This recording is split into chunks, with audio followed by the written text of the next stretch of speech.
Hola, buenos días. Estamos otra vez aquí en otra sesión del Círculo de Lectura para dar cierre al libro de Libres para Aprender.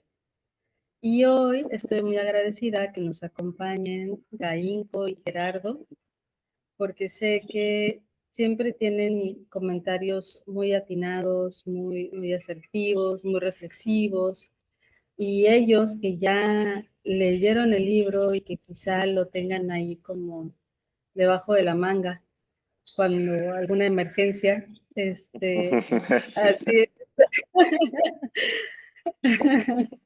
así, pues nos puedan compartir cuál ha sido su experiencia de llegar a esta información. Así que, bueno, si están de acuerdo, me gustaría empezar con Gaito. ¿Cómo llega esta información? ¿En qué momento andabas? Eh, ¿Qué es lo que más te hace profundizar o que te interesa más, ¿no? Que te hace reflexionar, ir más como más profundo. Eso.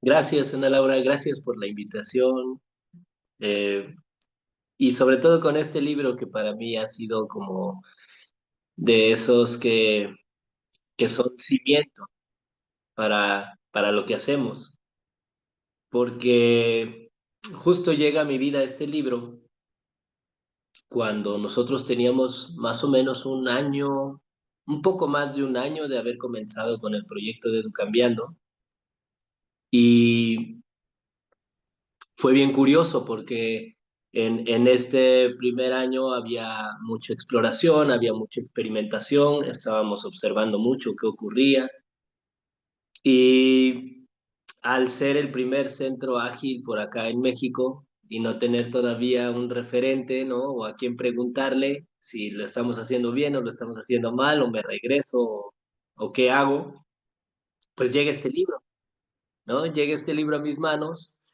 y cuando lo empiezo a leer, empiezo a ver a mi alrededor, ¿no? O sea, cada vez que yo empezaba a leer, sobre todo las partes donde habla de las escuelas democráticas en donde estuvieron los hijos del autor,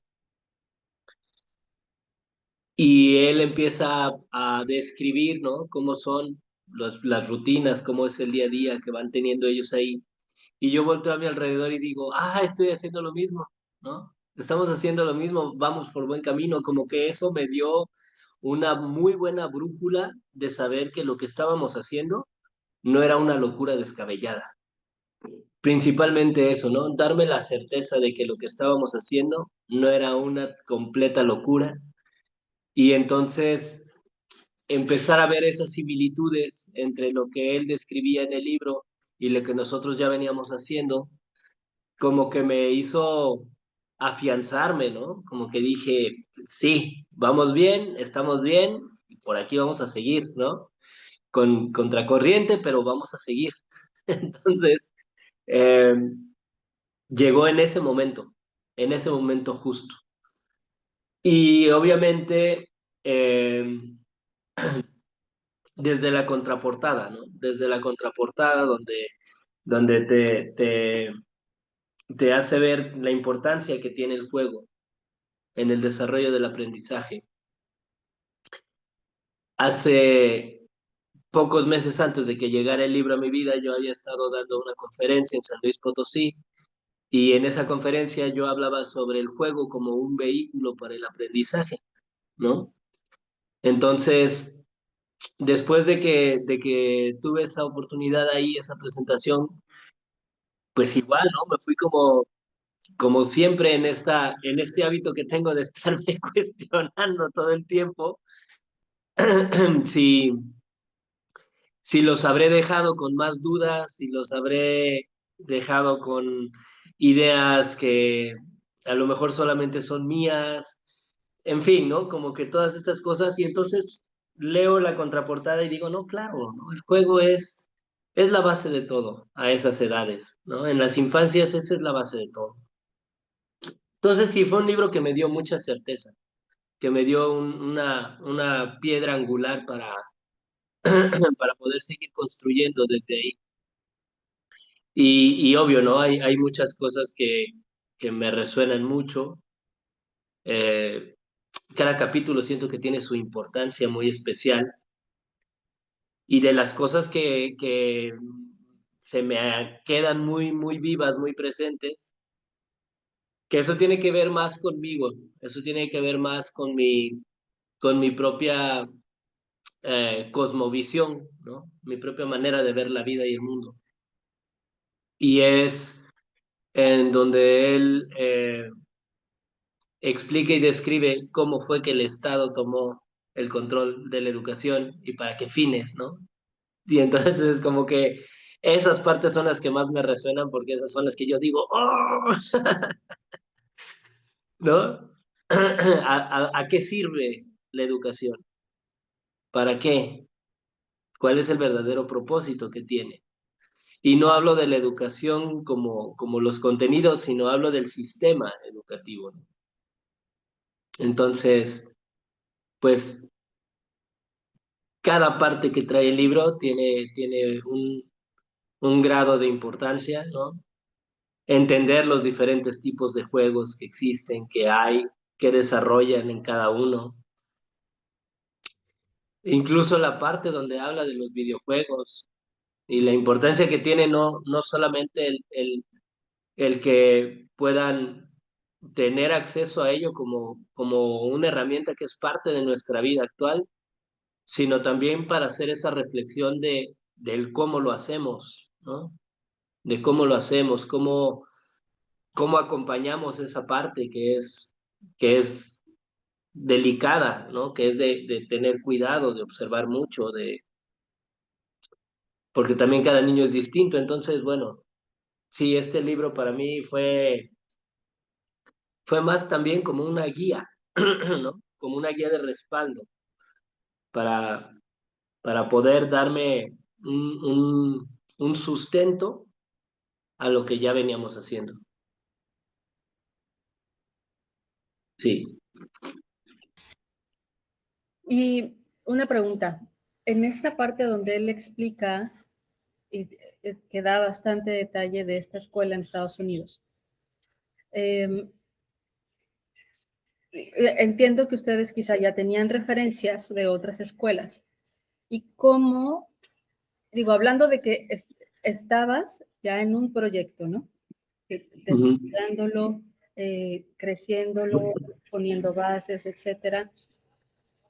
¿Qué tanto de ese modelo eh, absorben ustedes, aún sin tener todavía lo del modelo ágil? Porque en el mero principio todavía no era, ¿no? Bueno, O- para ese momento ya éramos, ok, porque cuando nosotros adoptamos el modelo ágil fue unos meses prácticamente después de haber como fundado el proyecto y aunque fuimos poco a poco, ¿no? Fuimos paso a paso, fuimos primero probando algunas herramientas y algunas prácticas. Ya para el momento en el que llega este libro a mis manos, ya éramos parte de la red de centros de aprendizaje ágil y ya estábamos como muy metidos, ¿no? Ya estábamos hasta el cuello con el modelo. Y entonces, esta es una de esas casualidades que, que sin pensarlo sucedieron así, porque la escuela que describe el autor es Sudbury Valley, que es una de las escuelas democráticas de Estados Unidos.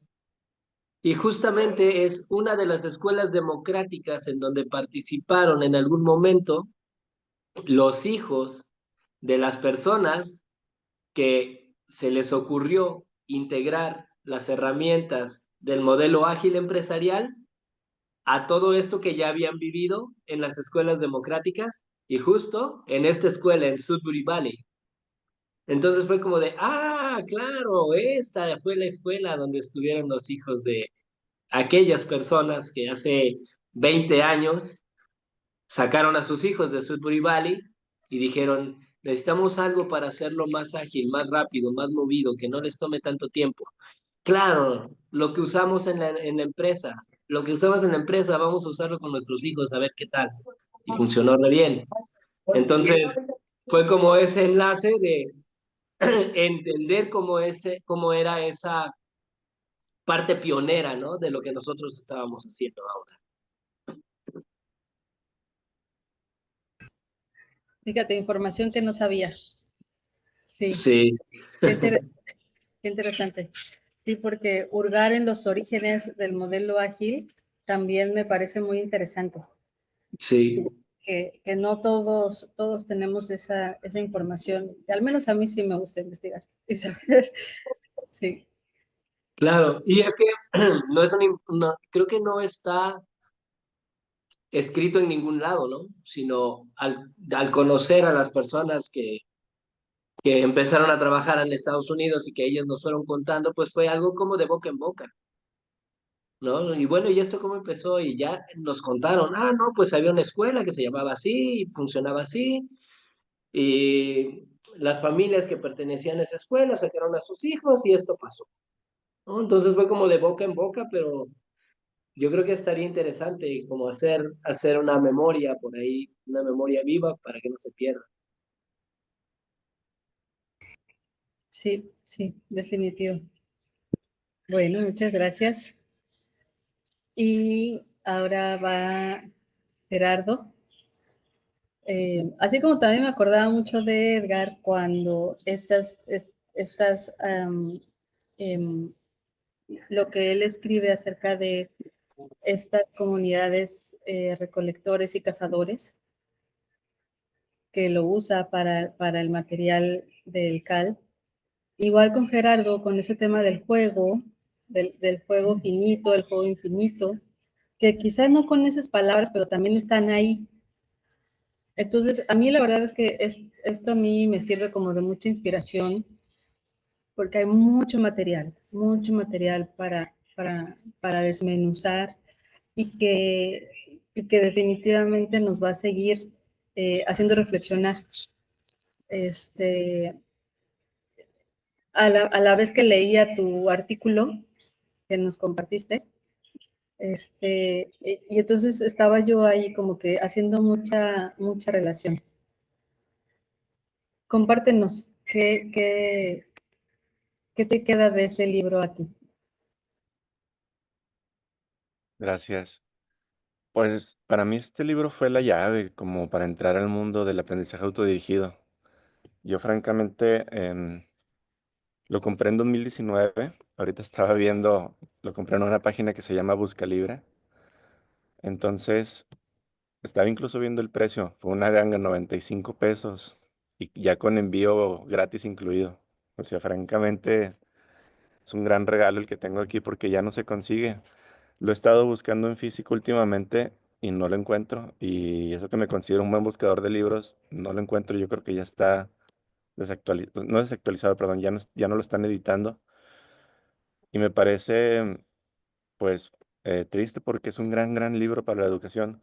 He de confesar que cuando yo lo conocí sentía un poquito de escepticismo, porque dije, a ver, aprender jugando, niños felices, yo lo relacionaba todavía con la escuela. Dije, aquí hay trampa. O sea, todavía tenía a mi hijo en Montessori y, y yo ya estaba explorando nuevas alternativas y estaba buscando y buscando. Entonces dije, bueno, vamos a darle la oportunidad. Todavía no conocía hoy había conocido a los ALC, creo que apenas los conocía, pero no, o sea, así como que muy lejano todavía todo este mundo. Entonces cuando lo compré, me llevé una gran sorpresa porque fue, yo creo que el primer libro que trata seriamente a los niños, con respeto, con libertad, con esas cosas que valoramos como adultos, pero que decimos, son niños, ellos no los tienen, no tienen la libertad, no tienen el respeto, sus intereses son mínimos porque son de niños, ¿no? O sea, toda esa mentalidad que todavía existe desafortunadamente. Aquí vi un libro y una persona sobre todo que tenía una experiencia personal porque a base del testimonio de su hijo, que un día le dijo vete al diablo o algo así, pues él dijo, ah, caray, como que tengo que poner atención, ¿no? Entonces eso me motivó mucho de que fue una experiencia personal la que él tomó para desarrollar su investigación y fue ir abriendo puertas, ¿no? Como también a través de los cazadores recolectores dijo, es que el aprendizaje fue así por miles de años. y te das cuenta y dices, pues sí es cierto, o sea, tanto tiempo que sobrevivió la humanidad y ahora resulta que la escuela es este sistema escolar que tenemos es como que, wow, o sea, lo que ya, así aprende el ser humano. Dije, pues no. Entonces me sirvió mucho para empezar a cuestionar y a cuestionar y a cuestionar. Hay una parte muy interesante que se llama Los siete pecados de la escuela y es muy duro, es realmente muy duro porque afronta los problemas que hay en la escuela con este sistema pues forzado, obligatorio y con la persona, ¿no? Que son los niños. Entonces, me parece muy, muy duro porque incluso yo lo he platicado con algunas personas y me dicen, ay, no es cierto, no se les priva de su libertad. Pues claro que se les priva de su libertad. Es el primer pecado que pone Peter Gray. Y, y no está basado en que, ay, a mi hijo no le gustó la escuela. No, está basado también en estudios. Cita estudios, por ejemplo, de un señor que tiene un apellido impronunciable para mí, pero que es el autor del libro Fluir. Él hizo un estudio con otra persona que se llama Jeremy Hunter, creo, sobre la felicidad y la infelicidad. Entonces les ponían como unas pulseras a los niños, eh, niños creo que entre primaria y secundaria, no me acuerdo exactamente. Y se trataba de medir cuando les apagaba la pulserita, en qué momento se encontraban, con quién, cómo se sentían, si eran felices o felices.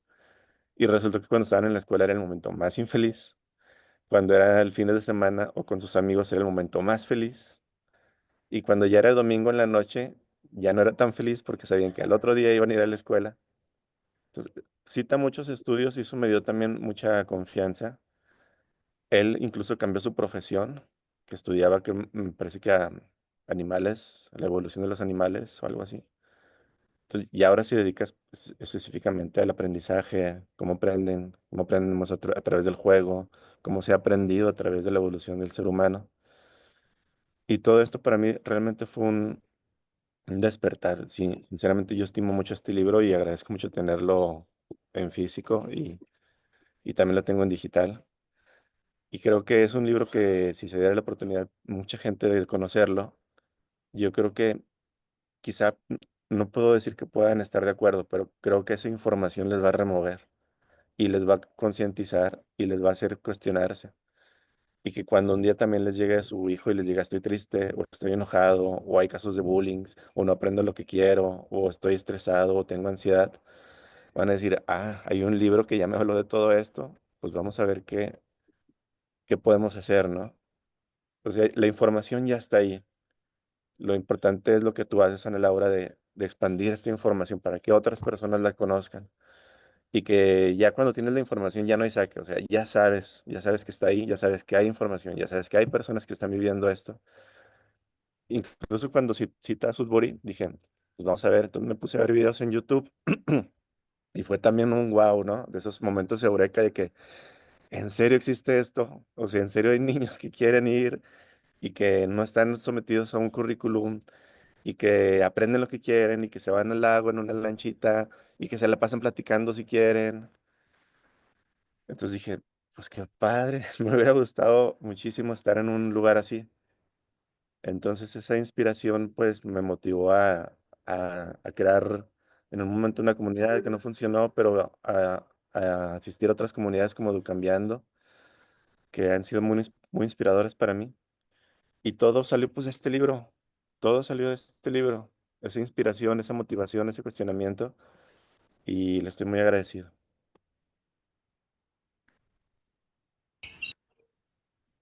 Sí, fíjate que em, regresando un poquito al tema del juego, em, el tema que me impacta es cuando hay relatos de la Segunda Guerra Mundial, como los niños, aún en esos ambientes, los juegos que crearon para asimilar su realidad y cómo un juego podía evolucionar a, una, a prácticas para sobrevivir.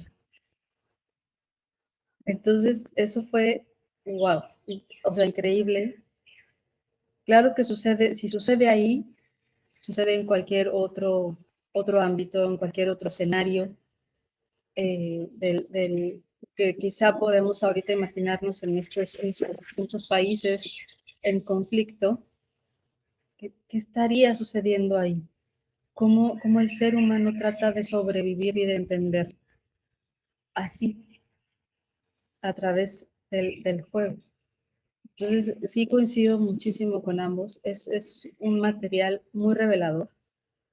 Mm, el tema también del origen, que yo no tenía idea, o sea, yo estaba nada más hasta que era la revolución industrial, y ahí fue donde cambia. No, tiene un sentido mucho más antiguo y que obedece a otros intereses. Ayer escuchaba una entrevista en YouTube, que después se las comparto, y este personaje, un filósofo que se va a la India a estudiar eh, en, en búsqueda de lo espiritual, y junta todo su estudio, y él tiene una propuesta para la educación. Entonces él dijo algo, es que todos estos métodos, en el que ¿cómo vas a ir a aprender las matemáticas, el español, todas estas como materias? Es, es solo el gancho para meternos lo demás. El sometimiento, el coartar la libertad, la obediencia. O sea, es solo el motivo que yo te voy a decir que necesitas para poder ir ingresando a tu patrón todos estos modelos. Y claro, o sea, tiene que ver con lo que estoy leyendo también, de estos orígenes, de dónde viene la escuela, sus motivos, sus bases, que ya hoy es otra cosa tan, yo lo veo tan completamente sin sentido, no hay una coherencia actual. Me invita una maestra a colaborar con ella en su escuela. Ella quiere tener también una escuela libre, porque ella desarrolla metodologías de enseñanza. Entonces ella conoció Ceiba, le gustó, y ella cree firmemente que a través del juego el niño va a aprender todo lo que se le ponga. Entonces su foco está en meter conocimientos, meter información en el niño para lograr los objetivos del padre. Ese es ahorita su enfoque, ¿no? Entonces, no ha hecho ella todavía esta reflexión de, de lo que es realmente el juego. Y así hay muchos otros modelos, como cuando hablábamos de cuál es el modelo realmente alternativo, una escuela realmente alternativa, que se pueden llamar así, pero no lo son. Siguen estando con patrones de sometimiento, y que ahora ya lo puedo decir tan claramente así, a partir de esta información, ¿eh? Que esas son sus palabras reales. Y coartar la libertad, coartar la creatividad, la seguridad, genera la competitividad, la deslealtad. Eh, y bueno, entonces me doy cuenta que falta camino por recorrer, pero también veo que esos son los inicios. O sea, el decir, bueno, ya lo puedo hacer de otra manera, ya lo puedo hacer un poco más amable, es como se inicia a querer investigar, indagar. Es esa pequeña vocecita que está diciendo, se puede hacer diferente, ¿no? Entonces ahí vamos dando pasos hacia la evolución. Entonces yo sí creo en un futuro diferente en la educación, porque o sea, es parte de, este mismo libro me muestra eso, que podemos llegar ahí, que se puede. Algo que quieran compartir antes de empezar. Bueno, es que hasta en las ratas.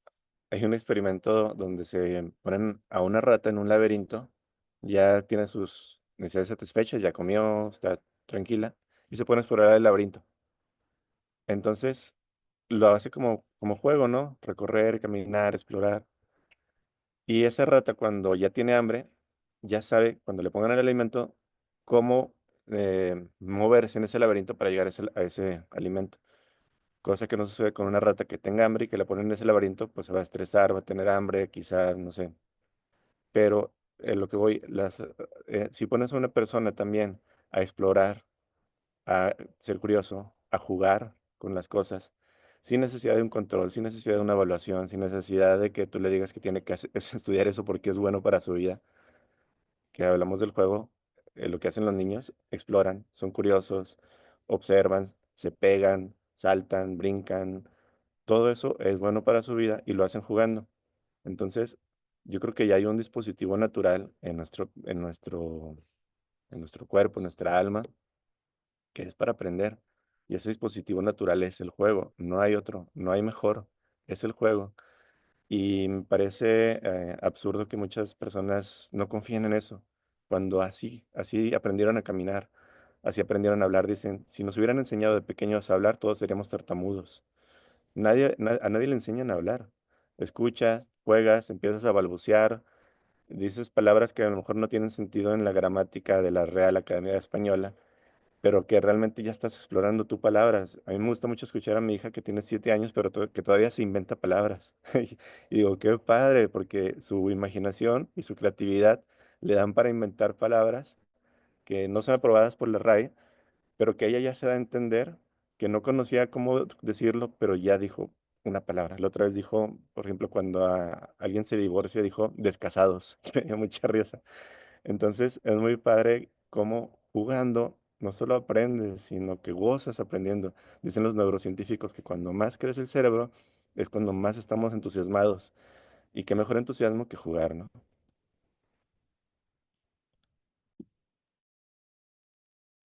Híjole, pues yo me quedo también un poco con esta última reflexión que estabas haciendo también, Ana Laura, sobre el confiar en que podemos hacer las cosas de una manera diferente. Y hace un momento les hablaba de la contraportada, ¿no? Que desde la contraportada ya vienen mensajes fuertes, duros, ¿no? Que te hacen voltear a ver un poco qué es lo que estás haciendo.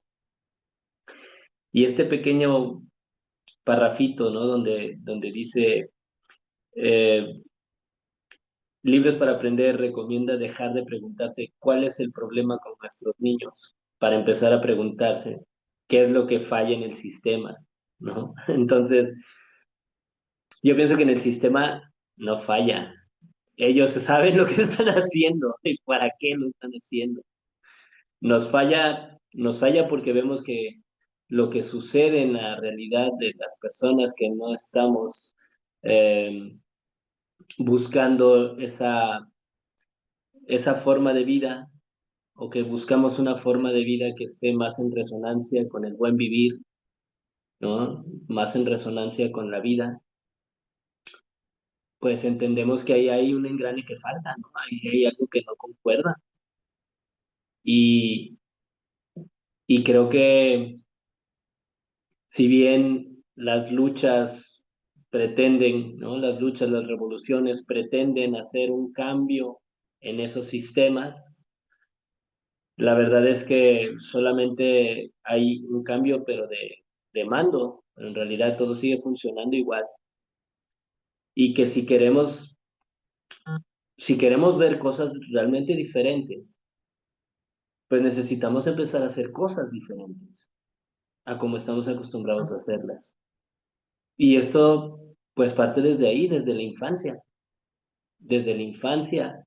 cómo se acompaña, desde cómo se dialoga, desde qué lugar ocupa el aprendizaje, más allá de buscar una excelencia académica, sino buscar las maneras más apropiadas y más adecuadas para cada personita de desarrollar sus habilidades y de encontrar esas motivaciones, esa inspiración que los impulse a querer saber más y que los encamine a que esta curiosidad genuina sea la guía para que sean esas personas que encuentren la plenitud en lo que vayan a hacer, en lo que sea que vayan a hacer, ¿no? En lo que sea que su vocación se despierte, pero que lo que encuentren sea esa plenitud. Entonces, empezar a transformar esta idea de eh, estudia, termina la escuela, sé el mejor, gánale a todos, saca los honores, sé el alumno de excelencia y tendrás garantizado tu futuro. Pues sabemos que no, no, los que ya recorrimos ese camino sabemos que no, que al final del camino no está esa tierra prometida. Entonces, empezará a ver que la pregunta clave es, ¿cómo te gustaría vivir tu vida? Y, y en ese cómo te gustaría vivir tu vida, empezar a ir tejiendo lo que se necesita hacer para poder vivir la vida que queremos vivir. Y si esto tiene que ver con cuáles son las cosas que necesitas aprender, desarrollar, conocer, pues empieza a trazar un camino que sea el que te acerca a estos ideales que tienes, ¿no? Y, y no un modelo, un método generalizado en donde todos tienen que aprender lo mismo al mismo tiempo, cuando un adulto dice. Así que bueno, sí, este libro trae esas reflexiones, ¿no? Este libro trae el poder si tú ya te has preguntado esto antes, trae el poder de decirte, estás bien, no estás loco, no estás loco, ¿no? Está bien que voltees a ver a tu alrededor y que te cuestiones lo que te están brindando como educación.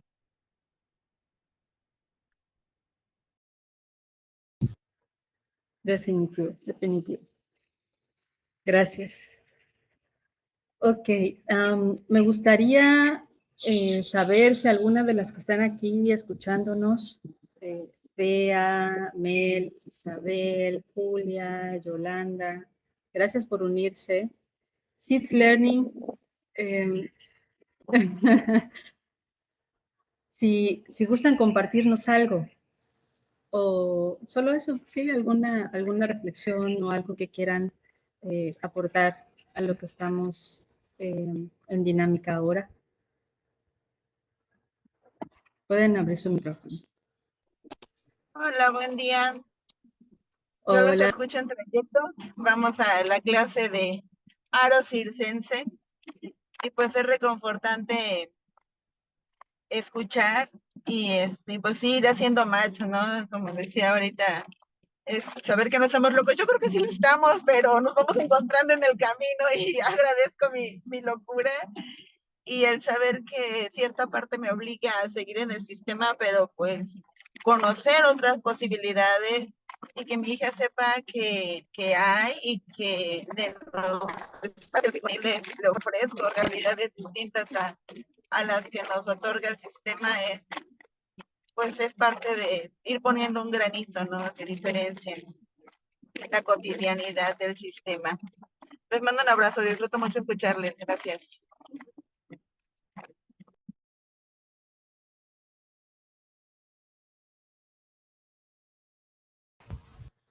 Sí, Bea, adelante. Buenos días. Gracias, hola, ¿qué tal? Buen día a todas, todos. Muchas gracias de nuevo y siempre por estos espacios en los que podemos hablar de estas locuras y reconocernos.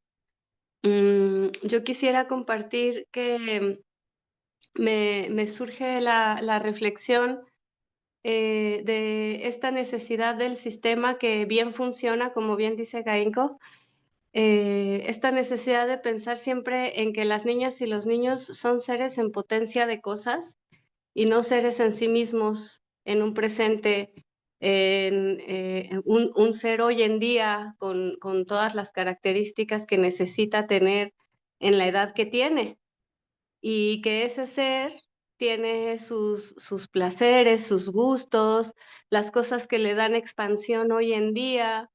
Y noto en este sistema esta mirada es que en el futuro, ¿no? Ahorita, perdón la palabra, pero ahorita en chinga, porque vas a ver cómo en el futuro, em, y me gusta mucho siempre en estas lecturas y en estos espacios, reconocer que quienes estamos hablando de esto también estamos viendo a la persona en este momento, como en este momento vamos a jugar, en este momento vamos a tomar la vida que ya tenemos, la vamos a abrazar, la vamos a disfrutar, porque cada quien tiene su magia, cada quien tiene sus gustos, sus habilidades, y así se hace también un tejido social, reconociendo lo diverso.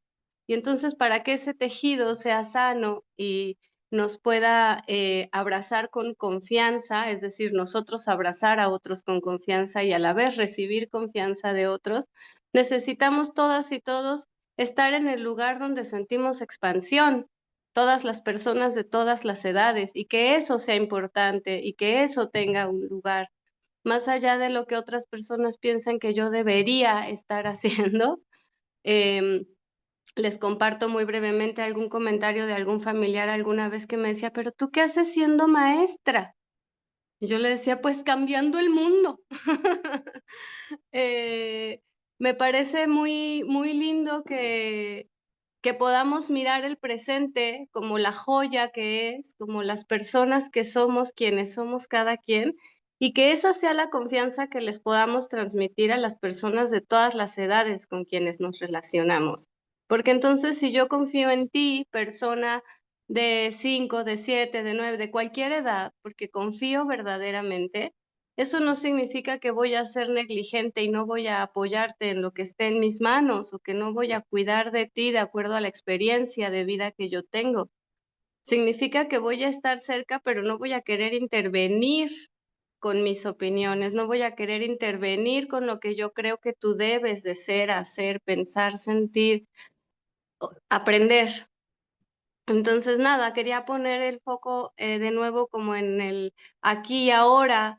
Son también parte de nuestro tejido social, una parte bien bella, una parte además bien pura y bien conectada también con los sagrados, si se me permite además decirlo, que nos recuerdan, a mí me recuerdan mucho que yo también soy una persona conectada, y que en el camino de la adultez, por cumplir con muchas otras expectativas, a veces se me olvida. Se me olvida que el juego es donde más conecto, se me olvida que en el arte es donde me siento expandida, y estar cerca de estas personas a mí misma me sana. Entonces, hoy aquí son seres sagrados que amo mucho acompañar, y agradezco mucho que en estos espacios nos demos estas recordadas. Les abrazo muchísimo, muchas gracias, sigamos en este camino. Gracias. Gracias, Bea, qué hermoso. Qué hermoso, gracias. Gracias. Julia, ¿algo por ahí que quieras compartir? También tienes muy, muy buenas reflexiones. Mel, ok, sí, está bien, entiendo. Bueno, voy a ir preparando el capítulo. Sin embargo, si alguien quiere abrir micrófono nuevamente, adelante, ¿eh?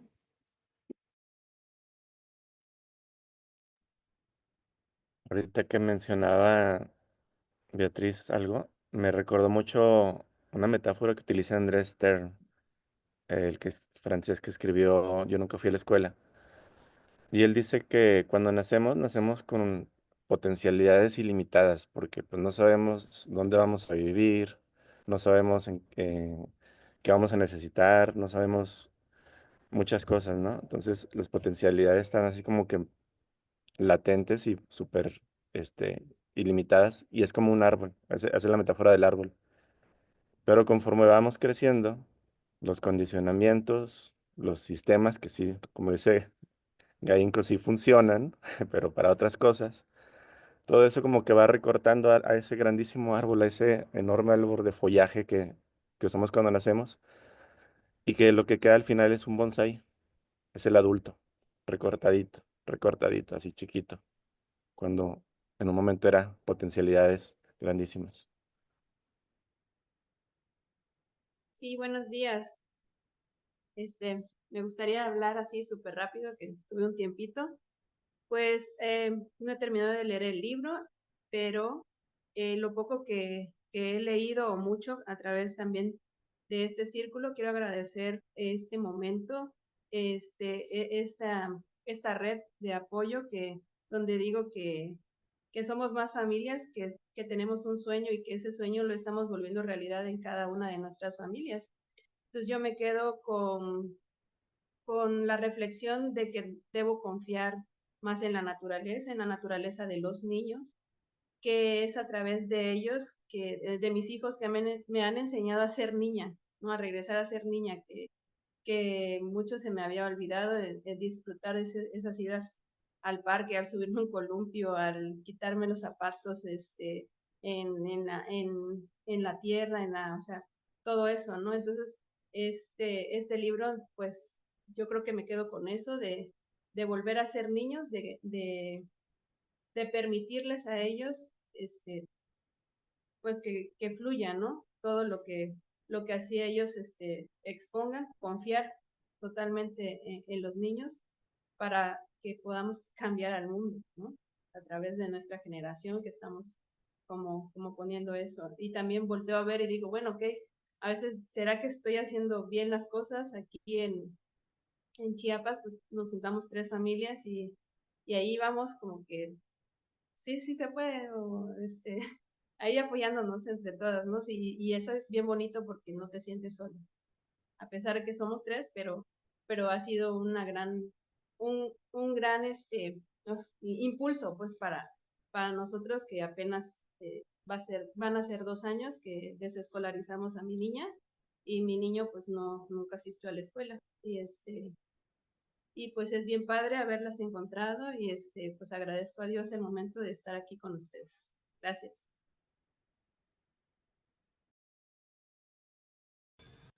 Muchas gracias, Mel. Gracias. Ok. El capítulo 10, que es el capítulo último del libro,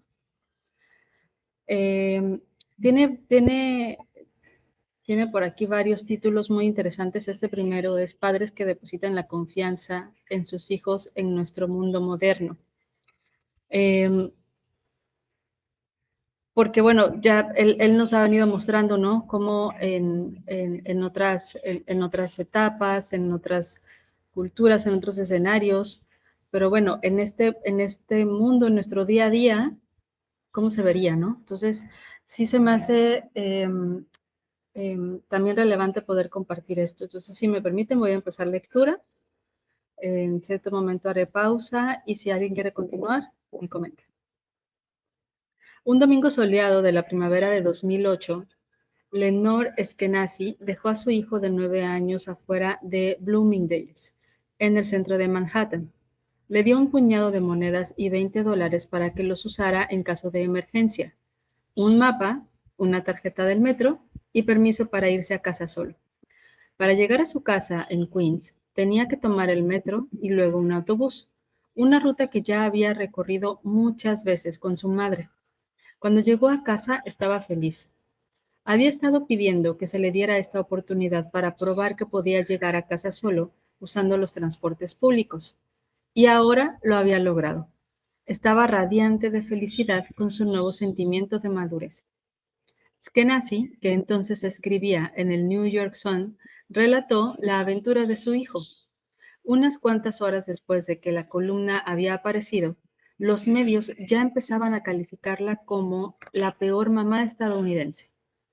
En una rara muestra de unidad, las mujeres del programa The View de ABC condenaron unánimemente su decisión.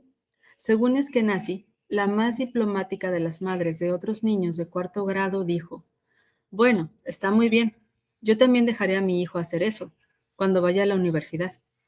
Eskenazi usó este incidente en un excelente y divertido libro, Free Range Kids, Niños en Libertad o literalmente Niños de Corral en Libertad, aludiendo a las gallinas no enjauladas en los corrales tradicionales, en el que muestra lo ridículos que llegan a ser los temores de los padres.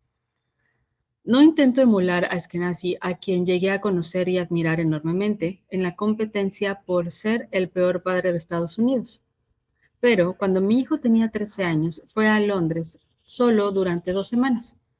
Tengo que admitir que esto sucedió en 1982, cuando era más fácil ser un padre confiado. En la primavera habló con su madre y conmigo, cuando aún tenía 12 años, para exponernos este propósito. Ganaría todo el dinero para el viaje trabajando, así que no tendríamos el dinero como excusa para impedir su viaje. Él solo planearía el viaje, en realidad ya había planeado gran parte. Quería probarse a sí mismo que podía organizar y hacer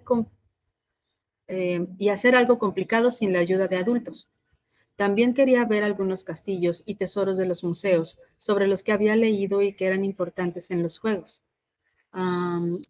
Dungeons and Dragons, Calabozos y Dragones, que practicaba.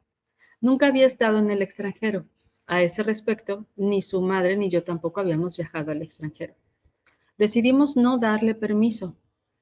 No por su edad, le explicamos, sino por tu diabetes. Había tenido, y naturalmente aún tiene, diabetes tipo 1. Se medía sus niveles de azúcar, se aplicaba las inyecciones de insulina y regulaba su dieta desde la aparición de la diabetes a la edad de 9 años. Era tan disciplinado como cualquier adulto diabético que había conocido, pero es peligroso para cualquier insulinodependiente viajar solo. Siempre existe el riesgo de una hipoglucemia inducida por la insulina, por la alteración del comportamiento e incluso pérdida de la conciencia. ¿Qué pasaría si eso ocurría mientras estuviera lejos, en un lugar extraño y sin tener a alguien que lo ayudara? A todo esto respondió: siempre tendré diabetes. Si ustedes me dicen que no puedo viajar solo porque tengo diabetes, me están diciendo que nunca podré viajar solo. Yo no acepto eso. No voy a dejar que mi diabetes me impida hacer lo que quiera. Cuando sea mayor, viajaré solo, y ustedes no podrán impedirlo.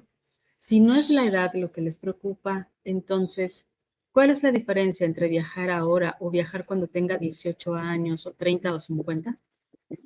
Su lógica, como siempre, era impecable. Finalmente cedimos.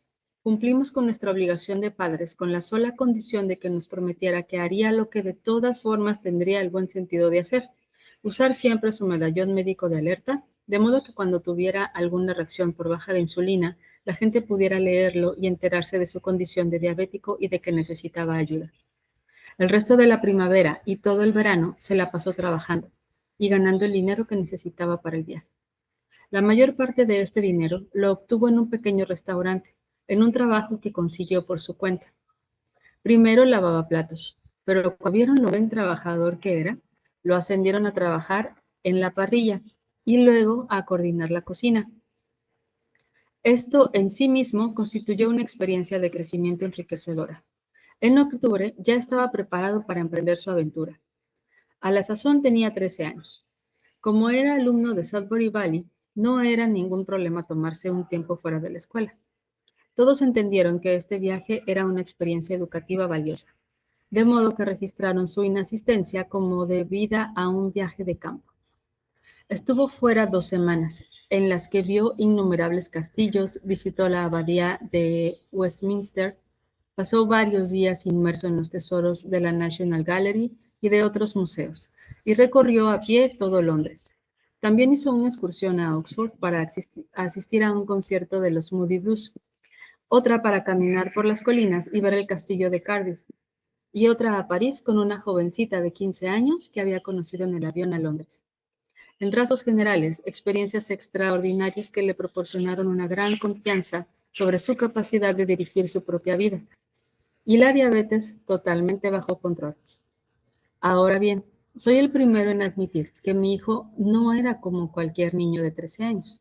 Si hubiera sido un niño menos responsable y menos capaz de planear detenidamente las cosas, su madre y yo probablemente no hubiéramos aceptado sus planes. Ser un padre que confía en sus hijos no significa ser un padre negligente. Es necesario conocerlos, pero la responsabilidad no se genera en el vacío. Si se desea tener hijos responsables, es necesario otorgarles la libertad para que lo sean. Y esto, tristemente, es mucho más difícil de hacer en la actualidad de lo que era en 1982. Y en 1982 era más difícil de lo que era años antes. Ahora sería casi imposible que los padres permitieran una aventura como la que tuvo mi hijo, sin importar lo responsable que sea. Para empezar, trabajar como cocinero en un restaurante donde ganó el dinero para el viaje, ahora es ilegal en Massachusetts para menores de 16 años. En lo que respecta a la presión social, incluso en 1982, nuestra decisión sorprendió a más de uno. Solo imagine cómo reaccionarían sus amigos y parientes si un padre, hoy en día, tomara una decisión como esa. Pero en otros tiempos y lugares, la gente se hubiera sorprendido más por nuestras dudas que por nuestras decisiones finales. Como Eskenazi afirma en la introducción de su libro, nuestros tatarabuelos enviaron a sus lindos niños en un vapor lento y viejo al Nuevo Mundo, solo con un par de rublos y un salami duro. En otro ejemplo, basada en sus amplias observaciones de los niños en Isla Uapou, de las Islas Marquesas en el Pacífico Sur, la investigadora Mari Martini escribió: se observó diariamente durante 4 meses y en forma menos sistémica por otros 2 meses a 13 miembros de un grupo estable de juego. Los niños tenían entre 2 y 5 años. Jugaban varias horas al día sin supervisión mientras sus hermanos asistían a una escuela cercana.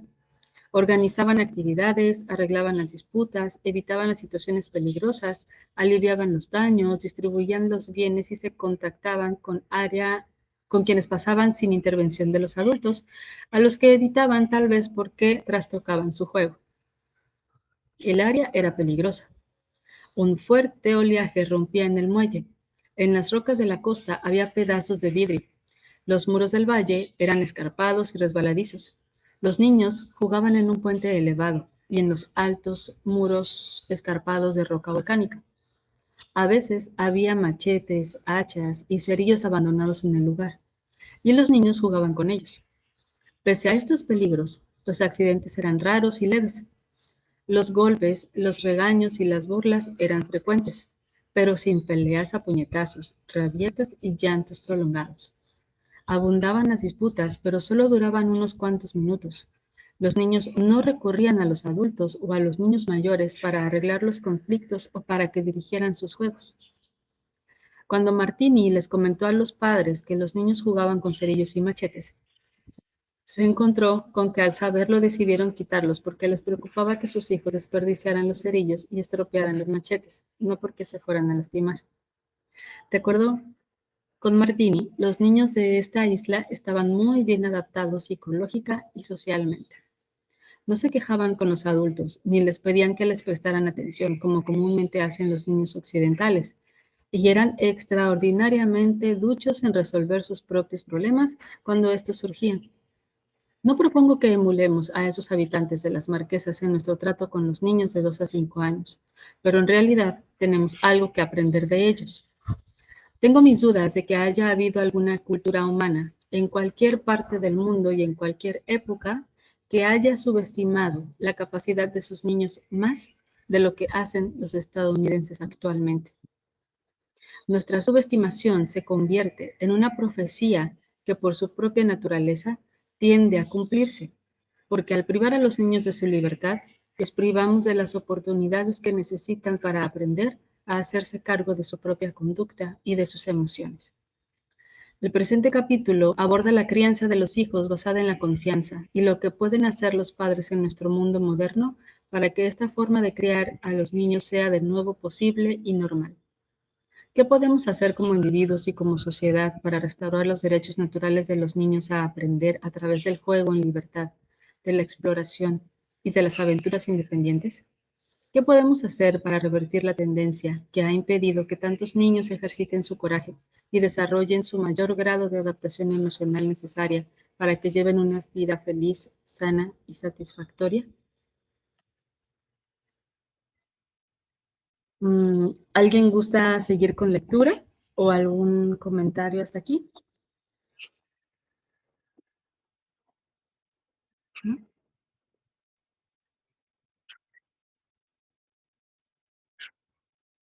Bueno, a ver, si están de acuerdo, leo este de 3 estilos de crianza de los hijos, que quizás no nos dé tiempo de leer todo el capítulo, o razones por las que los padres pierden la confianza en sus hijos,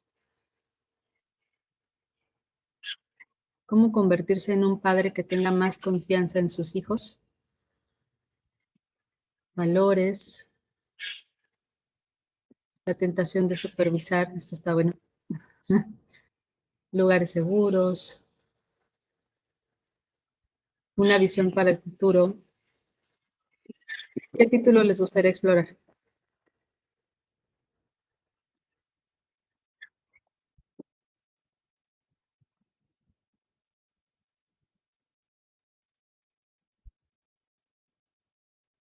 ¿Sí? Bueno, 3 estilos de crianza de los hijos. Como preámbulo para responder las preguntas planteadas más arriba, creo útil distinguir 3 estilos generales de crianza, cada uno de ellos dominante en tiempos y lugares específicos de la historia humana. Aunque los presento como categorías separadas, no son mutuamente excluyentes. De hecho, numerosos padres actuales practican algunas combinaciones de los 3. La crianza basada en la confianza es el estilo que permite de forma más clara que florezcan los instintos autodidactas de los niños. Los padres que confían en sus hijos los dejan jugar e indagar solos, tomar sus propias decisiones y asumir sus propios riesgos, y aprender de sus propios errores. Los padres que confían en sus hijos no evalúan su desarrollo ni tratan de dirigirlo, porque confían en que evolucionarán solos. Los padres que confían en sus hijos no son negligentes. No solo brindan libertad, sino también sustento, amor, respeto y ejemplos morales, además de las condiciones ambientales requeridas para un desarrollo sano. Más que tratar de dirigir el desarrollo de los niños, lo apoyan ayudándolos a conseguir sus objetivos cuando les piden este tipo de ayuda. Este es el estilo de crianza que predominó en el largo periodo de la historia de la humanidad en el que fuimos cazadores y recolectores, como se expuso en el capítulo 2. La confianza que los padres actuales tienen en sus hijos durante la crianza les transmite los mismos mensajes acerca de sus necesidades que transmitían las tribus de cazadores y recolectores a los suyos, porque las necesidades reales de los niños actuales son en esencia las mismas que las necesidades de los niños de entonces. Eres competente, tienes ojos y cerebro y capacidad de comprensión. Conoces tus propias capacidades y limitaciones. Mediante el juego y la exploración aprenderás lo que necesitas saber. Tus necesidades son apreciadas, tus opiniones cuentan. Tú eres responsable de tus propios errores y se tiene confianza en que aprenderás de ellos. La vida social no es la confrontación de voluntades, sino la ayuda mutua, de modo que todos pueden tener lo que necesitan y más desean. Estamos contigo, no contra ti. Los cazadores y recolectores que crecían así generalmente se convertían en valiosos miembros de su sociedad, pues eran muy competentes, cooperativos, nada dominantes y alegres. Contribuían con sus tribus, no porque se sintieran obligados a ello, sino por propia voluntad, y lo hacían con un espíritu festivo. Un grupo de antropólogos resumió esto como sigue: un recolector eficiente debía ser propositivo e independiente, y de niño se le entrenaba para que fuera así. Los padres que tienen confianza en sus hijos entienden que para ser eficientes los adultos también deben ser propositivos e independientes, por lo que los niños deberían ser entrenados para que lo sean. Entrenarlos no significa dirigirlos, sino permitir que guíen su propio desarrollo y que descubran el mundo por cuenta propia.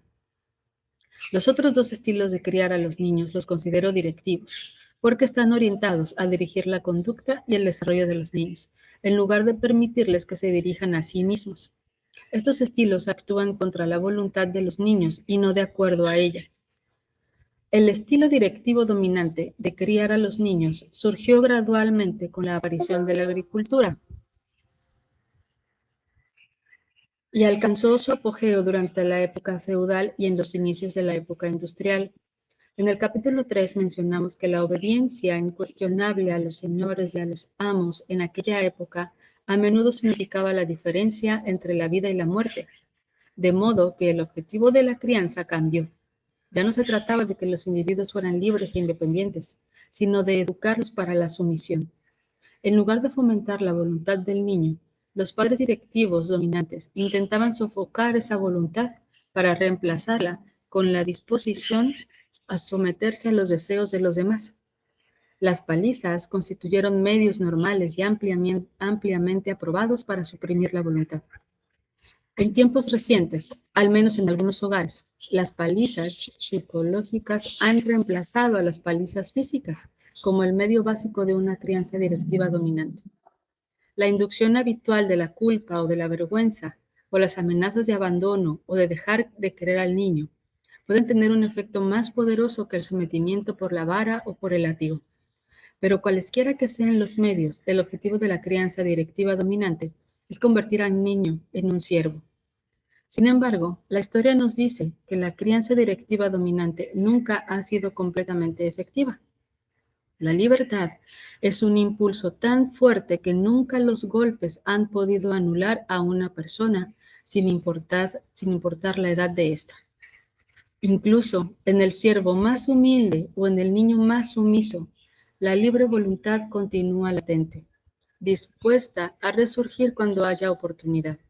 Por esta razón, las sociedades en las que las masas están controladas por unos cuantos nunca son estables.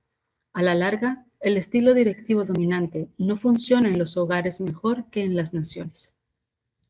Actualmente, al menos en nuestra cultura, la mayor parte de la gente rechaza la idea de someter a los niños a golpes, sean estos físicos o psicológicos. En el mundo globalizado de nuestros días, conectado a una red por lo general, se valoran la iniciativa, la creatividad y las actitudes propositivas. Vemos que la obediencia ciega no surte efecto como un estilo de vida. El trabajo no calificado ha disminuido, pues ha sido reemplazado por máquinas, y la gente debe ser creativa y tener iniciativa para poder ganarse la vida. Hoy en día, la gente lucha por los mismos valores, por los que lo hacían los cazadores y recolectores. Durante el último o los 2 últimos siglos, con la menor necesidad de trabajo infantil y con el regreso de los valores democráticos, el estilo directivo dominante de la crianza ha venido disminuyendo continuamente. Durante cierto tiempo, con su punto máximo en la década de 1950, la crianza basada en la confianza, al parecer, estaba experimentando un renacimiento. Pero en las décadas siguientes, este tipo de crianza ha sido reemplazada poco a poco por una nueva clase de crianza directiva, la crianza directiva protectora. Los padres directivos protectores no limitan la libertad de los niños para obligarlos a trabajar en el campo o en las fábricas, o para volverlos serviles como hacían los padres directivos dominantes. En lugar de eso, las libertades por la seguridad y se crean decisiones que todas las intenciones hijos de verdad.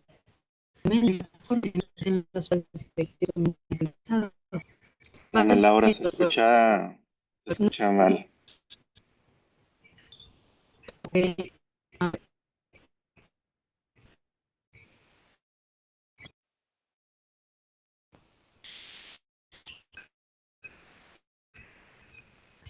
Si quieres, mientras checas tu audio, puedo continuar desde ahí. O retomar desde donde empezó a escuchar raro.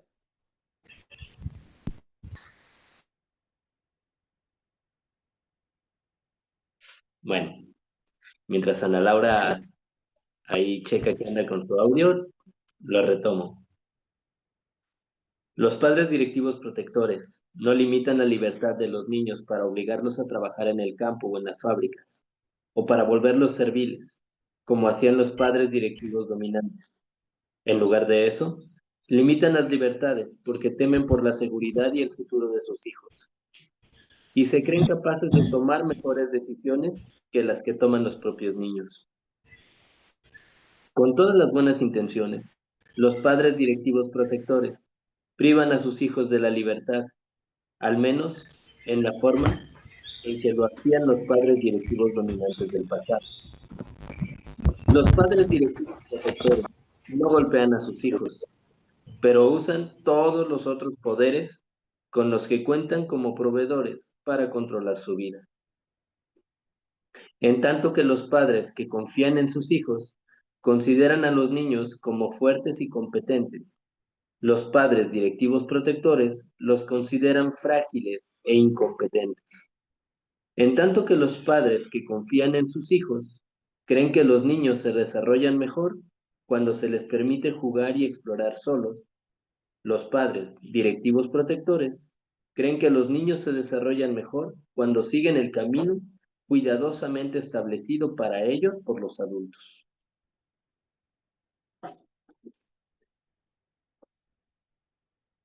¿Ya volviste, Ana Laura? Gracias, sí, ya estoy acá. Entre que estaba un poco fallando el internet y la pila de la computadora, sí, me sacó un ratito.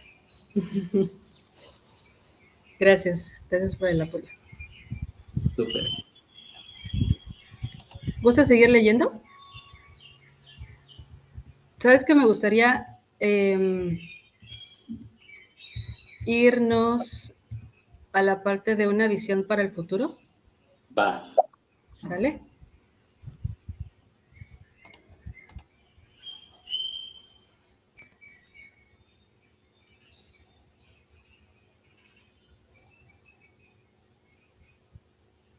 Ahí voy, ahí voy.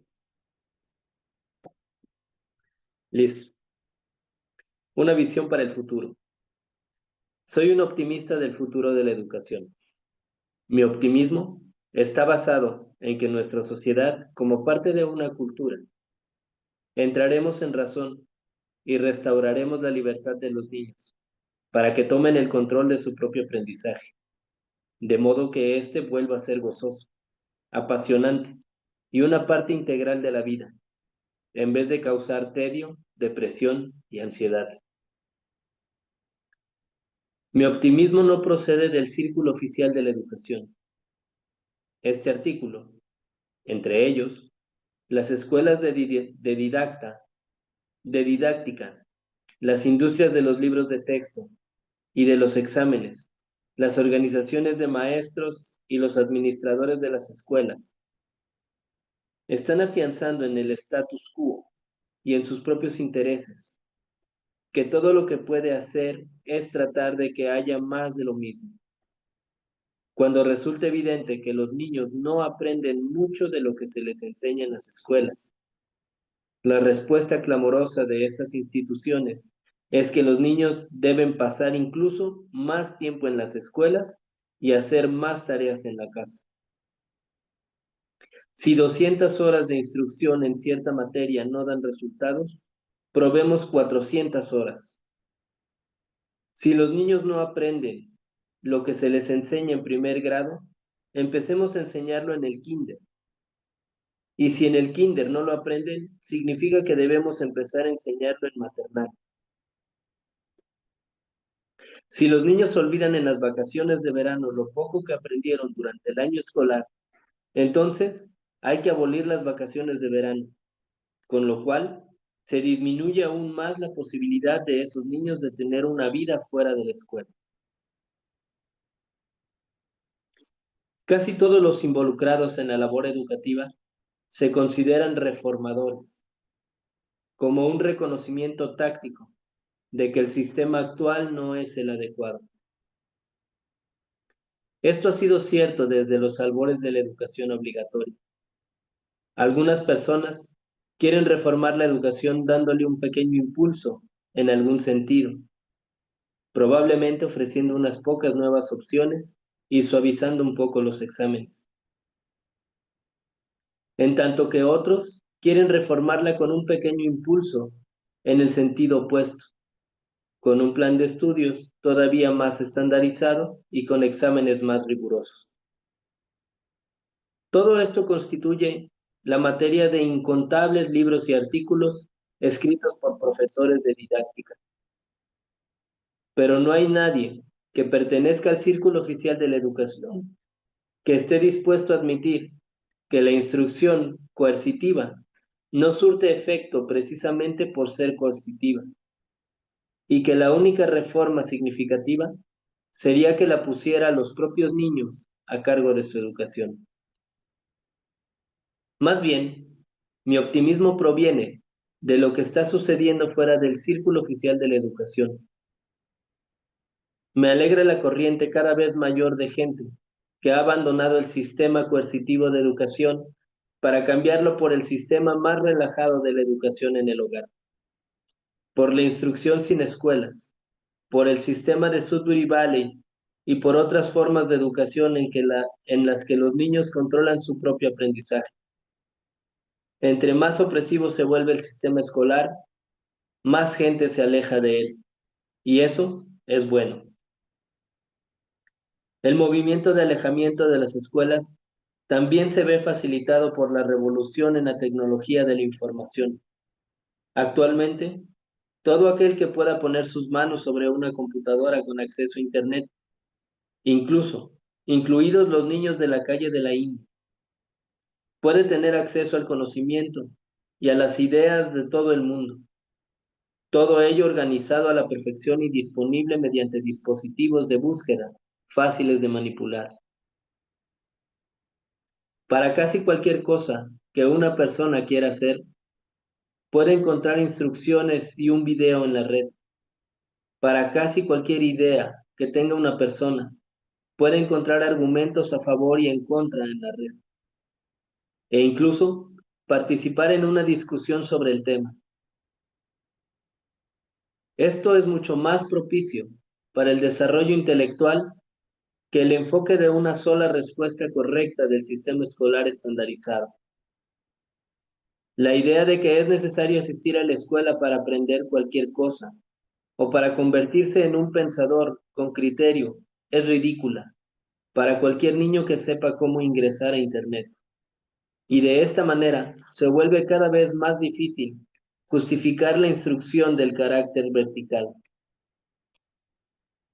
Y con la comunicación electrónica basada en textos, la que se ha vuelto casi tan común como la comunicación oral, es cada vez más fácil que más niños aprendan a leer y a escribir por su cuenta antes de ingresar a la escuela, lo cual da lugar a que los padres se pregunten si de veras es necesaria la escuela coercitiva. Si Juanito aprendió a leer antes de ingresar al primer grado, ¿para qué lo mandamos a primer grado? Mi predicción es que en un futuro no muy lejano, la situación llegará a un momento crítico. Todos conoceremos por lo menos a una Kate Friedrichs, quien creció sin haber recibido nada parecido a una instrucción convencional y que no obstante ha tenido éxito en la vida. Las personas empezarán a decir cosas como, mira a Kate, a Bob, a Mary Jane. Ninguno de ellos fue a la escuela y son felices, productivos y ciudadanos responsables. ¿Por qué razón debería mandar a mis hijos a la escuela si allí se sienten infelices? La gente va a empezar a pedir cambios en las leyes que hacen obligatoria la educación o que definen lo que debe de ser la instrucción escolar, y con ello, más personas abandonarán el sistema obligatorio al no tener que hacer los trámites engorrosos que se requieren y que desaniman a muchos a intentarlo. Así como sucede con todos los cambios sociales importantes, en este caso, la clave reside en el cambio de creencias de lo que es normal y de lo que no lo es. No hace muchos años, casi todas las personas consideraban que la homosexualidad es anormal, un pecado o una enfermedad, dependiendo de que tuvieran un enfoque religioso o secular. Todavía quedan personas que siguen pensando de esa manera, pero son muy pocas, las que tienen menos de 30 años. La norma ha cambiado. La homosexualidad actualmente es vista en gran medida como otra variación normal de los seres humanos, como ser zurdo, por ejemplo. Este cambio se dio porque algunos homosexuales valientes dieron pasos decisivos. Abandonaron el silencio y se declararon orgullosos de su orientación sexual. A medida que cada vez más personas descubrían que algunos de sus queridos amigos y parientes eran homosexuales, y que a muchos de los ídolos y héroes de la sociedad también lo eran, se volvió más difícil que condenaran esta orientación sexual o que la consideraran una enfermedad. En este caso, creo que existe una analogía con lo que pasará con la educación. A medida que más gente conozca adultos que no asistieron a una escuela coercitiva o que no enviaron a sus hijos a la escuela, será cada vez más difícil considerar tal decisión aberrante o detestable. Además, también existe otra fuerza que opera en este caso: el impulso natural de los seres humanos hacia la libertad y la autodeterminación. La historia nos enseña que las personas escogen la libertad cuando es una opción viable. Cuando los adultos vean que la instrucción coercitiva no es necesaria para tener éxito en su cultura, será difícil que no elijan la libertad para sus hijos. Y los niños mismos la pedirán. Los niños ya no aceptarán el argumento de que la escuela es una medicina amarga que tienen que tolerar porque es necesaria o buena para ellos. A medida que más personas abandonen el sistema de la escuela coercitiva, un grupo significativo de votantes empezará a exigir que una parte del dinero destinado a la educación pública se emplee para apoyar la enseñanza autónoma de los niños con el fin de proporcionar oportunidades educativas en lugar de instrucción coercitiva. Piense lo que podría hacerse solo con una fracción de los casi 600.000 millones de dólares de los contribuyentes que actualmente se invierten en escuelas coercitivas, desde kinder hasta preparatoria. Tenemos la obligación social de ofrecer abundantes oportunidades educativas a todos los niños sin importar su nivel social ni el ingreso de sus familias. Existen muchos medios para lograrlo. Uno de ellos podría ser un sistema de escuelas voluntarias, no coercitivas, tal vez siguiendo el modelo de Sudbury Valley, donde los niños pudieran jugar, indagar y aprender en un ambiente propicio para un sano desarrollo intelectual, físico y moral. Las escuelas estilo Sudbury Valley cuestan la mitad de lo que cuestan las escuelas públicas coercitivas, por lo que este cambio representaría grandes ahorros para los contribuyentes. Otra posibilidad sería un sistema de centros comunitarios abiertos a todos los niños sin cargo alguno. Imaginen su comunidad un centro donde los niños y también los adultos pudieran ir a jugar, explorar y hacer nuevos amigos y aprender. Habría computadoras, material para hacer trabajos artísticos y equipos para atletismo, para llevar a cabo un trabajo científico. Todo ello disponible para el juego de niños y adultos. La biblioteca pública podría participar en esta tarea. Los residentes podrían ofrecer clases de música, arte, deportes, matemáticas, lenguas extranjeras, cocina, administración de negocios, contaduría o de cualquier cosa que la gente considera divertida, interesante o suficientemente importante para estudiar o practicar desde una forma estructurada. No habría requisitos, grados, calificaciones o comparaciones entre las personas.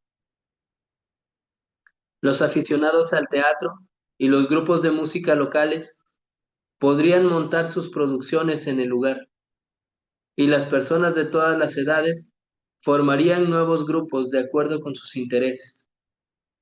Habría un gimnasio para jugar bajo techo, y si ello fuera posible, campos y bosques para el juego al aire libre y para la exploración. Los niños acudirían al centro, no porque fuera obligatorio, sino porque allí estarían sus amigos y habría innumerables actividades apasionantes en las que ellos podrían participar. A los padres que por su trabajo requieren que alguien cuidara a sus hijos durante el día, el centro les proporcionaría este servicio de una manera eficiente, aprovechando el gusto y el beneficio que los niños más grandes brindan al cuidar a los niños más pequeños. Quienes se reunieran allí y usaran el lugar podrían administrar al centro a la manera de las juntas municipales. Mediante el voto democrático, los miembros tomarían las decisiones más importantes sobre el presupuesto y elegirían una junta para supervisar las operaciones. Podrían contratar a algunos adultos y quizá a algunos adolescentes para que ayudaran en la organización de las actividades cotidianas. Los miembros decidirían democráticamente las reglas de conducta en el centro y establecerían un sistema para hacerlas cumplir. El hecho de reunirse implicaría la aceptación de las reglas y tal vez la aceptación de colaborar con algo de trabajo para contribuir al funcionamiento del centro. Tanto los niños como los adultos tendrían un voto y los niños, al igual que los adultos, tendrían que aceptar el contrato de afiliación. Todo esto podría hacerse con una parte mínima del presupuesto que actualmente la comunidad reserva para el sistema escolarizado. Nada más estoy suponiendo cómo se podría reemplazar a las escuelas habituales. Intuyo y espero que los detalles variarán de la comunidad en comunidad, dependiendo de las necesidades y de los requerimientos locales. La disminución de la educación en las escuelas y el aumento de las condiciones para una educación voluntaria serán graduales, pero finalmente el sistema coercitivo desaparecerá. Y cuando esto suceda, seremos testigos de una gran renovación de las capacidades de los niños, de su autocontrol y de su deseo por aprender, así como del fin de la epidemia de ansiedad, depresión y sentimiento de impotencia que aflige a tantos jóvenes en la actualidad.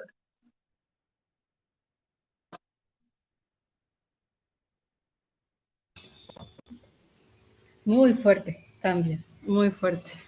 Sí, y muy, muy inspirador, interesante también. Oh, sí. ¿Nos quieres compartir? ¿O tú, Gainco? Sí, claro. Am, me hace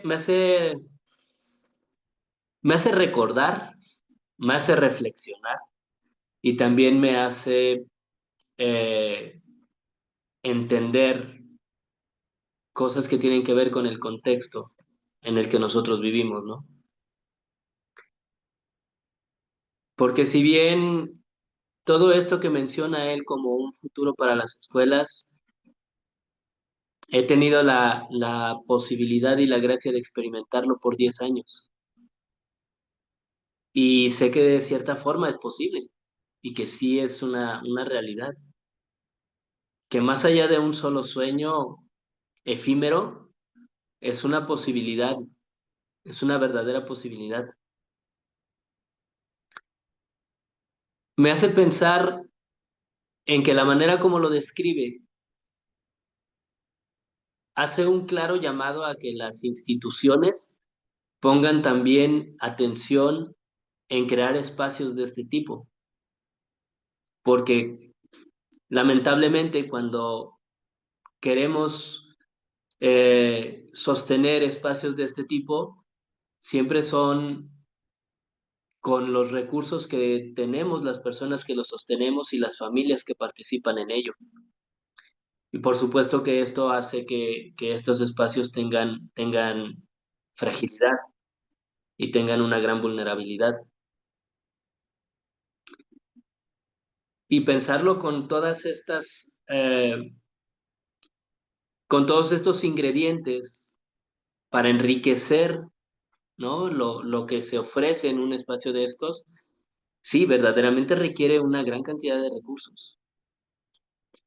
Porque para poder tener ese abanico tan amplio, ¿no? De artes, de música, de saberes, habilidades, conocimientos. Se requiere la participación de mucha gente. Y es bien bonito, ¿no? Ser voluntario para poder hacer esto, pero insostenible en el largo plazo. Entonces me hace como recordar nuestra experiencia propia sosteniendo un proyecto así. Y me hace reflexionar en las posibilidades para poder hacer que esto se lleve a cabo, ¿no? Como él lo plantea. ¿Qué necesitaríamos hacer para poder llegar a esas esferas en donde se nos considere una opción viable y verdadera como una forma de desarrollar el aprendizaje de manera paralela a lo que ofrece el sistema educativo convencional? Esa es mi reflexión.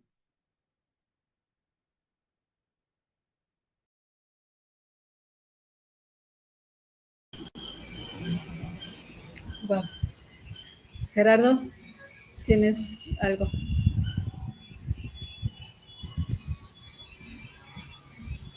Sí, no, pues es que me quedo pensando mucho con lo que dice Gainco, porque mejor el que nadie para hablar de esta parte, ¿no? Que esta parte final que leímos, y que Peter Gray va dando como recomendaciones, ¿no? Híjole, es que me quedo pensando, sí me siento un poco escéptico de que vaya a cambiar, sobre todo pues de arriba para abajo, porque hay muchísimos intereses que van más allá de la educación, con sindicatos, con empresas que hacen currículums, que hacen libros, eh, con organismos más allá de los países, como el Banco Mundial, como foros económicos, donde realmente pues les interesa que el sistema no cambie. Entonces, pues sí, es más de abajo hacia arriba, ¿no? De la gente, que esta información se vaya conociendo más, que las personas realmente se animen a confiar, que, que pues las familias y las comunidades vayan creciendo. No sé, me quedé mucho pensando con lo que dijo Gaín, con eso ustedes qué piensan.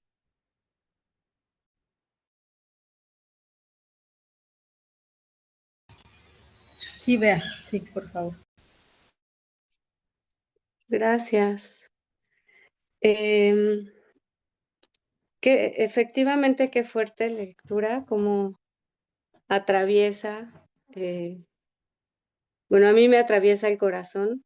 Por un lado, reconocer los esfuerzos que ya existen, los esfuerzos que sabemos que estamos haciendo, que son sin duda luces grandes, semillas importantes, sembradas, y ver también las dificultades, ver también que el sistema no permite que florezcan estos proyectos, pues porque para eso está, ¿no? Porque si no, ¿qué onda con la obediencia? Si no, ¿qué onda con el sostén, pues, de todas estas esferas?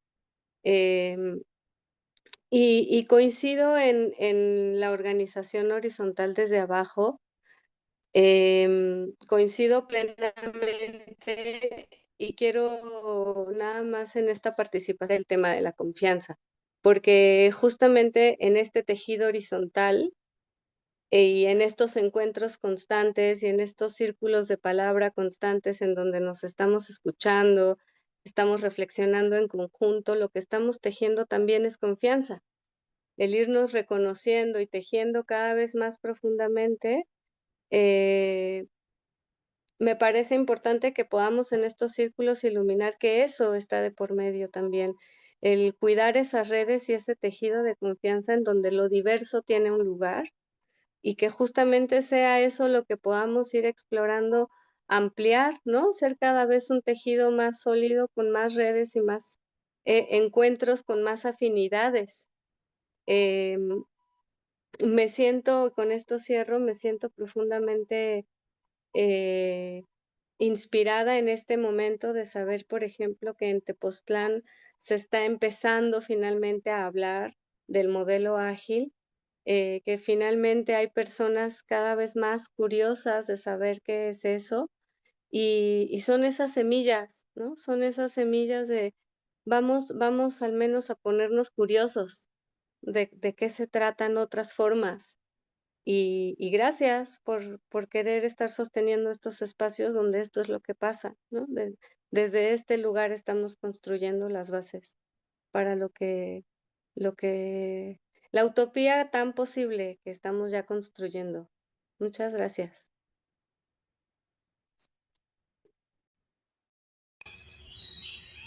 Sí, coincido completamente también. Sí, sí. Y bueno, yo sí, como lo mencionaba hace rato, yo sí creo que también soy optimista, este, porque lo veo cuando empiezo el camino de desescolarización y, y de lo que significa realmente y de lo que, más bien de lo que voy descubriendo que tiene un significado tan profundo. Um, y, y las personas a mi alrededor que han ido conociendo esto, entonces se queda algo. Y ese alguien, ya con su hijo, sus hijos, lo hace un poco distinto. Y el niño ya sabe que se puede hacer distinto y él ya se siente mmm, diferente, solo diferente a cierto grupo y sabe que puede ser así y sabe que puede haber lo otro.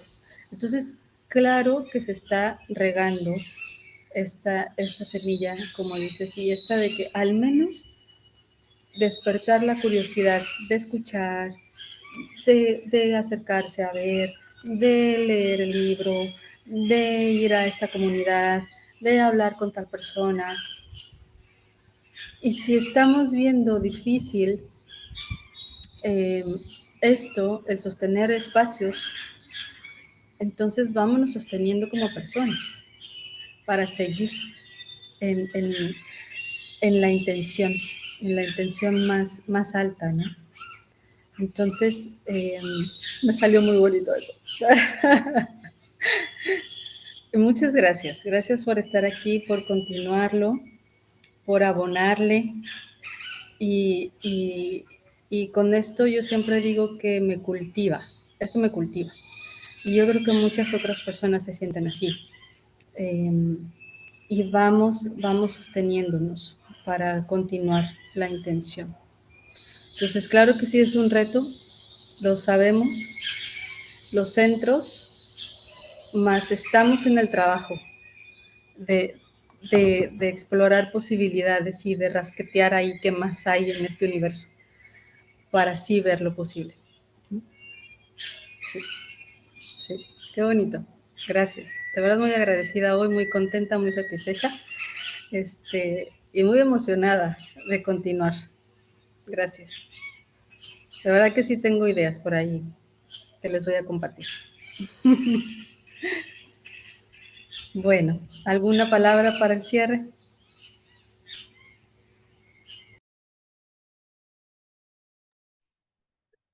Pues primero agradecerte, ¿no? Por seguir sosteniendo este espacio que me parece sumamente valioso, por la invitación para poder compartir todo lo que este libro nos ha dejado.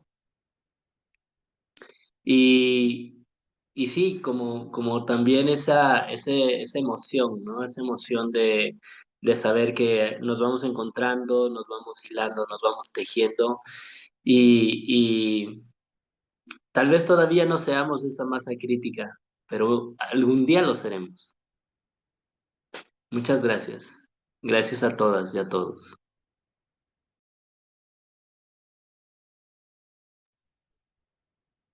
Bueno, yo también quiero agradecerles a todos que hemos estado aquí platicando y escuchándonos. En especial a ti, Ana Laura, por fomentar estos espacios, con el deseo de que lleguen a muchas personas, de que la inquietud de leer este libro llegue a muchas personas, que lo lean y que se piensen, ¿no? Que se sienten cómo quieren, como decía ahorita Edgar, cómo quieren vivir su vida, qué camino de aprendizaje quieren para sus hijos y cómo quieren que vivan su infancia, su adolescencia. Y creo que mucho tiene que ver con vencer el miedo, porque creo que eso tiene a mucha gente en el sistema tradicional por miedo. Si bien, pues es cierto que hay muchas cuestiones, como por ejemplo racismo, yo considero que hay racismo cuando a alguien se le discrimina cuando no tiene primaria o secundaria o preparatoria o carrera. ¿Cómo es posible que a un barrendero se le pida un certificado de primaria como si fuera necesario pasar primaria para saber barrer? Y ese tipo de cosas absurdas que de repente hay en el mundo. Y creo que pues lo contrario del miedo pues es el amor.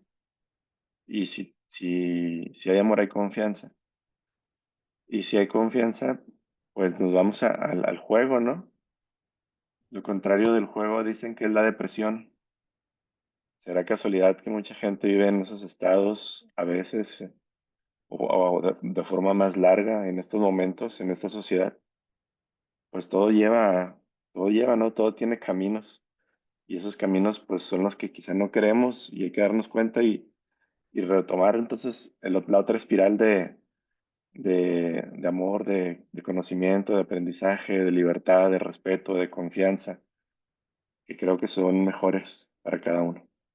Muchísimas gracias a todos. Que tengan bonito sábado.